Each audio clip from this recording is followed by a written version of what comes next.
Saludos cordiales desde Loja, Ecuador.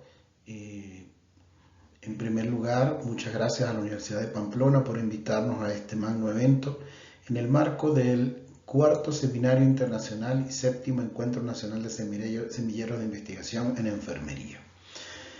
Mi nombre es José Ivo Oscar Contreras Briceño, soy docente y director de la carrera de Enfermería de la Universidad Técnica Particular de Loja en Ecuador. Y les voy a disertar sobre la transculturalidad en enfermería en el contexto ecuatoriano, importancia y retos en la atención de salud.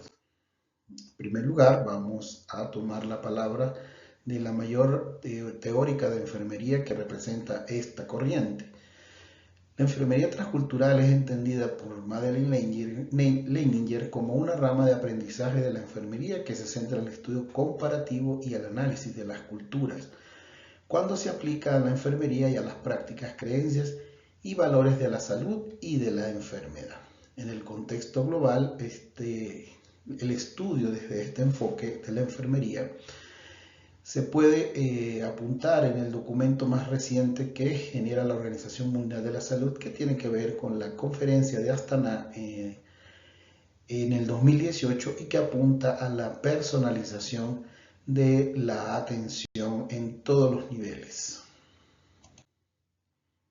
Para comenzar, explicaremos a través de un gráfico lo que es la teoría del cuidado transcultural de Leininger y cómo aplicarlo en el entorno ecuatoriano. Esta teoría también es llamada la teoría del sol naciente, ¿ya? Y como ustedes ven, es como que si estuviéramos viendo el mar y ver cómo salen algunas capas. En primer lugar tenemos la primera capa, la más interna, donde hablamos entonces de los procesos de salud holística, enfermedad y muerte a través de las expresiones de cuidado, patrones y prácticas. Esta parte que pudiéramos llamar la parte individual está, digamos, impregnada por una segunda capa que la vemos luego en un color un poquito más intenso, donde podemos ver cómo influyen los factores tecnológicos, religiosos, que tienen que ver con la parte social, la cultura, los valores, creencias y estilos de vida, la parte de los factores políticos y legales, así como los económicos y los educacionales. Esto pudiéramos mencionar como una capa intermedia, ¿ya? Y aquí estaríamos hablando entonces del entorno más cercano.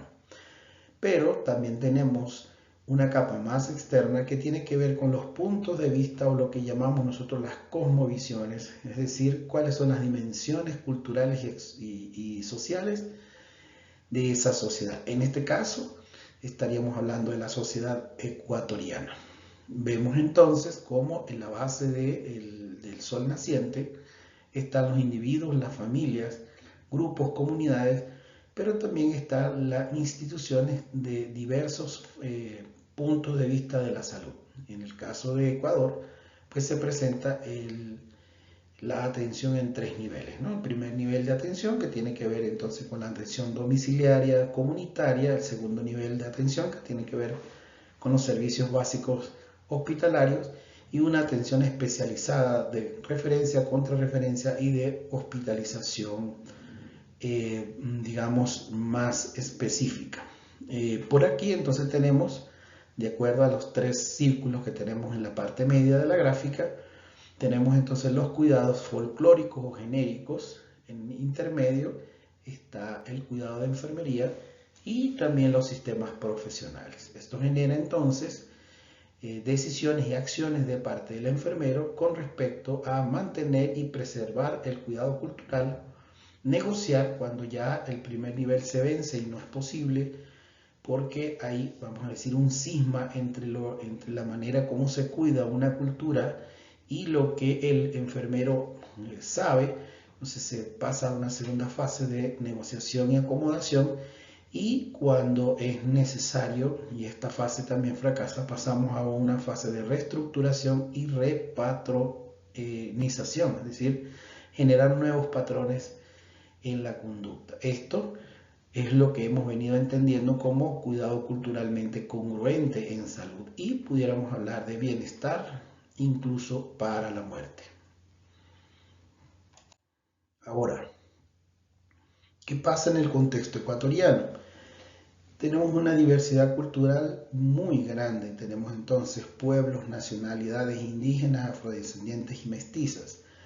¿Qué cosa, qué elemento queremos destacar aquí? Que lo importante en el contexto ecuatoriano es que esto está expresado incluso en la Carta Magna y se declara entonces como un Estado plurinacional y multicultural, lo que quiere decir que las fronteras a las cuales estamos acostumbrados no necesariamente son entendidas así por los pueblos y nacionalidades. Esto nos da entonces una variedad increíble de costumbres, creencias y prácticas de salud que vamos a ir de alguna manera detallando a lo largo de esta ponencia. Entonces, vamos a entrar en materia.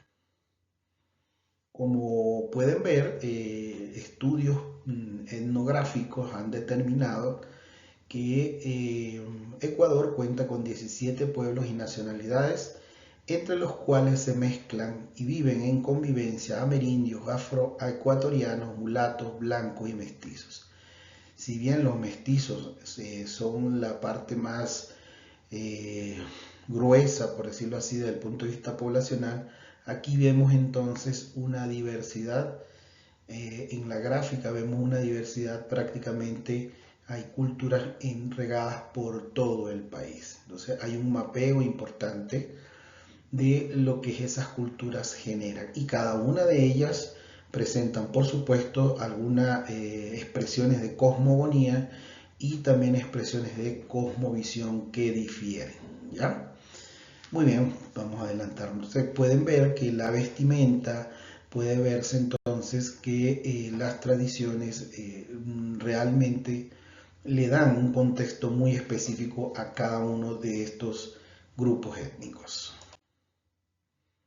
También pudiéramos destacar que en Ecuador se hablan 14 lenguas y que en la Constitución Nacional vigente desde el año 2008 se habla el idioma castellano, pero también se toma como idiomas oficiales el quichua y el shuar.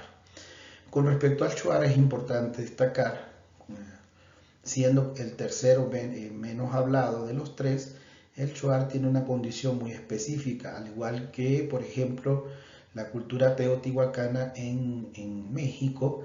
La cultura shuar no tiene una expresión escrita de su lengua. Esto genera en salud y en todas las expresiones de comunicación retos importantes. Como también lo podemos apreciar, estos dos últimos tienen más relación intercultural con respecto al castellano. Notamos por experiencia propia, puedo comentar que se tiene zonas donde no es fácil ingresar, no es fácil comunicarse por la barrera idiomática. Para efecto cultural, desde el punto de vista geopolítico, se entiende entonces que existen 4 regiones en el país, perfectamente demarcadas. Usted va a ver diferencias sociales, económicas, culturales, de conducta muy marcadas entre la Amazonía, donde la población es mayormente indígena y vinculada a prácticas de zonas bajas, de zonas calientes. Tenemos a lo largo de la parte media la sierra, donde vemos entonces otros grupos culturales teñidos incluso por la presencia precolombina y posterior de los incas, igual que en la parte costa donde predomina la cultura afrodescendiente. Y también tenemos la zona insular, que es representada por Galápagos y que se encuentra fuera, 1000 kilómetros aproximadamente fuera de la costa ecuatoriana, y de hecho tiene un uso horario diferente. Entonces esto ya marca y se entiende para efectos de la planificación del país, se entienden las diferencias entre estas 4 zonas. Ahora, mirándolo desde la enfermería transcultural, lo primero que tenemos que mirar desde el punto de vista de la teoría del sol naciente es que existen cosmogonías y cosmovisiones distintas. Les pongo algún ejemplo. En la cultura cañari se entiende que es de la parte central de la sierra, que se ubica en dos provincias, principalmente Azuay y Cañar. Se entiende, por ejemplo, que la cultura o que ese grupo étnico nació entre el cruce de una guacamaya y de una serpiente. Entonces, estos tienden a ser entonces elementos valiosos sobre la cultura.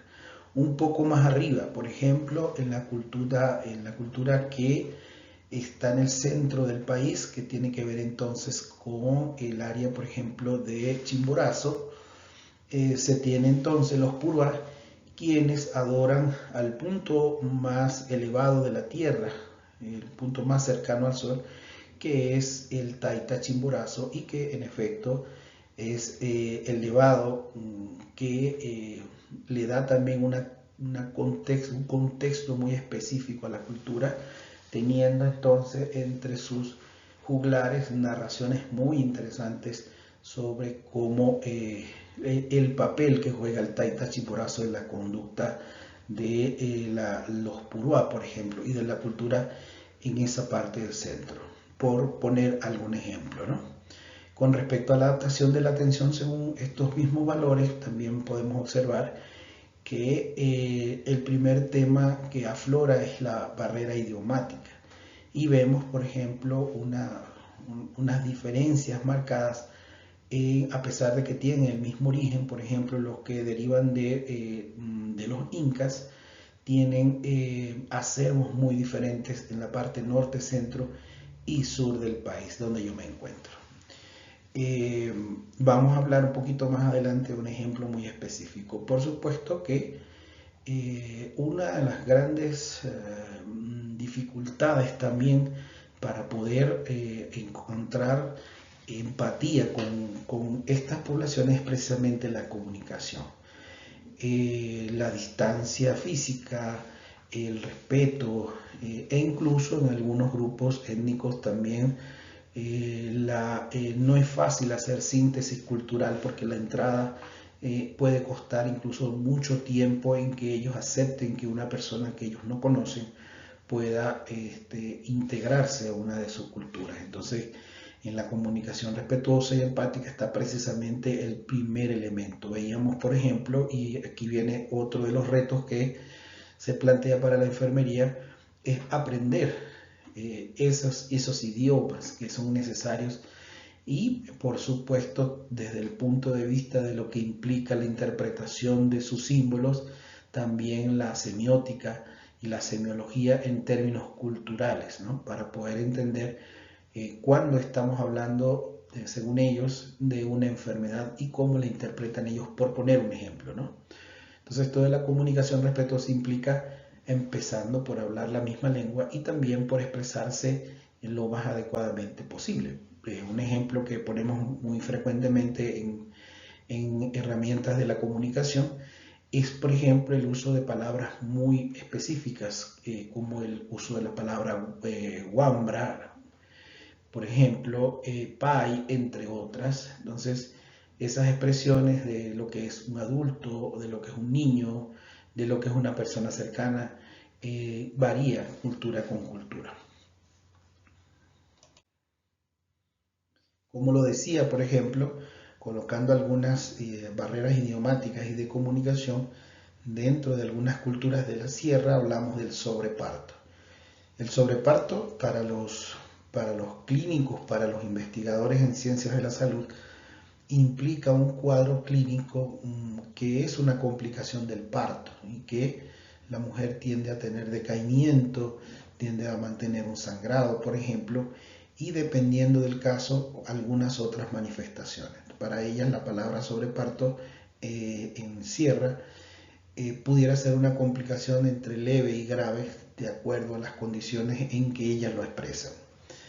Hay muchas investigaciones en el área del parto culturalmente congruente, que también es parte, de hecho, de la legislación ecuatoriana, el derecho a que una madre elija cómo parir, en qué condiciones, quién la puede acompañar, entre otras circunstancias. A pesar de que esto está normado, muchas veces los servicios de salud no hacen una oferta adecuada sobre esto por razones que no me corresponde en este momento mencionar, pero que sí generan entonces dificultades en lo que hemos llamado acceso universal a los servicios de salud, como lo pregona la Organización Mundial de la Salud. El agua de Paraguay, por ejemplo, es un agua utilizada también en la sierra para incrementar la producción de leche, por ejemplo. Si quisiéramos entonces hablar de otras prácticas tradicionales frente a la medicina occidental, hablaríamos de que Ecuador es conocido como el segundo país más biodiverso del planeta, solamente antecedido por la vecina hermana Colombia. Aquí podemos mencionar una práctica que observamos en una comunidad indígena donde tenemos, por ejemplo, la presencia de parteras, el uso de la yuca o de una infusión de yuca para a manera de hemostático obstétrico, es decir, en el posparto. Esto abre la brecha para poder entender en la medida que podamos cómo es el tema de la biodiversidad y la forma de pensamiento, ¿no?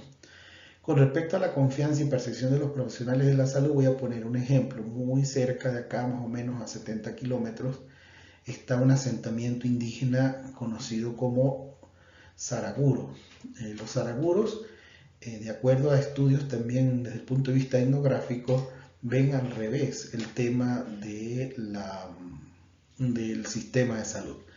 Para ellos, el sistema de salud que ellos aceptan y entienden es el que ellos mismos controlan, que está basado en medicina tradicional, y ellos ven como un atentado a sus prácticas culturales el sistema propuesto por el gobierno. Esta práctica hace que sea sumamente complicado plantearse trabajos comunitarios y en otros niveles respecto a lo que implicaría la atención de salud domiciliaria, comunitaria y también hospitalaria.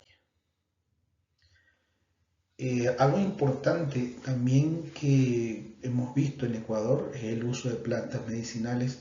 Muchísimas, aquí hay universidades que forman a médicos ancestrales y cuyas prácticas están muy determinadas por las prácticas cotidianas de la comunidad, como por ejemplo el uso de la guayusa y muchas, también creo que las comunidades ancestrales siguen utilizando las plantas dada la biodiversidad que tiene el Ecuador. También, sobre todo, hay la presencia de parteras, aunque ha disminuido mucho. Realmente solamente el 5%, de acuerdo a los datos oficiales, sigue siendo partos en domiciliarios. El 95% se reportan como dentro de una institución de salud debidamente registrada. Los curanderos también son relativamente frecuentes, mucho menos que las parteras, pero se encuentran algunas prácticas también muy específicas a nivel comunitario, sobre todo. La presencia de chamanes, sin embargo, la figura más sobresaliente puede ser en este caso las parteras, sobre todo en el tema de la sierra.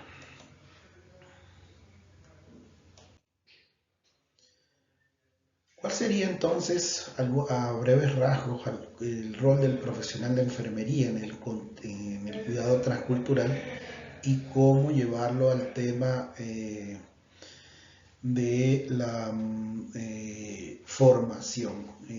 Con alguna experiencia en algunos contextos, esta sensibilidad cultural aún no ha penetrado las mallas curriculares, las currículas, puesto que hay marcada acento sobre la práctica occidental. En este sentido, la sensibilidad cultural tendría que ser un eje en la carrera y desarrollarlo incluso en contextos muy específicos. Esto también tiene otra barrera, que es el tema del traslado a estas zonas. A pesar de que la mayoría de ellas son accesibles, no siempre se cuenta con la formación dentro de las universidades para generar esta sensibilidad cultural. Y las estrategias para el cuidado respetuoso e inclusivo, aquí pudiéramos citar, por ejemplo, a Paulo Freire, quien decía que hay que tener en cuenta en estos procesos específicamente educativos que los extraños, los distintos somos nosotros los que vamos y que a pesar de que nosotros hablamos de inclusión, al contrario, ellos son los que determinan en qué momento y bajo qué circunstancias se realizan estas prácticas y cómo puede ser la relación con la comunidad. Lo otro es una evaluación ya no basada en nuestras prácticas occidentales. Cuando hablamos de una práctica, por ejemplo, se puede entender que cuando yo hablo de una clave obstétrica, por ejemplo, estas personas no lo van a entender así, sino que lo van a ver dentro de su cultura, y esto implica entonces una evaluación cultural que parte conociendo la simbología, el lenguaje, en la cosmogonía y la cosmovisión de cada uno de ellos. Esto implicaría entonces el diseño de planes de cuidado basados en creencias. Recuerden que las creencias tienen una connotación absolutista, yo creo o no creo en algo. Y esto puede ser o un factor viabilizador de los procesos, pero también puede ser un proceso obstaculizante cuando las creencias nuestras generan choques, como por ejemplo el no creer o no respetar la creencia en el mal de ojo, por ejemplo. Y esto pues es una expresión de necesidad de ellos. Por supuesto, la atención intercultural no es un proceso ni rápido ni a corto plazo. Se requiere entonces la inserción de elementos interculturales que, si bien son aceptados en la mayoría de los hospitales, no siempre coinciden la opinión del médico y la opinión de las personas que estamos tratando. Y bueno, uno de los casos de éxito que pudiéramos hablar en cuidados transculturales es el parto cultural, donde existen entonces áreas en hospitales, en muchos hospitales del país, que permiten el parto en las condiciones en que la cultura de la mujer lo permita y de la familia en todo caso. Por supuesto que es importante atender a iniciativas de atención intercultural, en la cual aún queda mucho trabajo por hacer, y la implementación de cuidados transculturales, que implicaría una línea de acción permanente para poder generar investigación probablemente mixta o con un contenido cualitativo simbológico principalmente. ¿Ya? Hay, como les decía, dentro de la Constitución y dentro de los planes nacionales de desarrollo mucho escrito, pero el tema es cómo se traslada eso a la práctica de los equipos de salud. Y también poco se ha estudiado cómo estas prácticas tradicionales pueden generar formación y aceptación dentro del Sistema Nacional de Salud. Requiere entonces una formación en transculturalidad que no solamente es en el terreno ecuatoriano. Yo creo que cada uno de nosotros requiere formación en esta área, en el lugar donde ejerce. Y por supuesto que se tendría que hacer con programas y cursos. Hay algunos disponibles en el Ecuador, incluso carreras que hablan del médico tradicional, pero no están divulgadas o no están, digamos, disponibles en todo el Ecuador.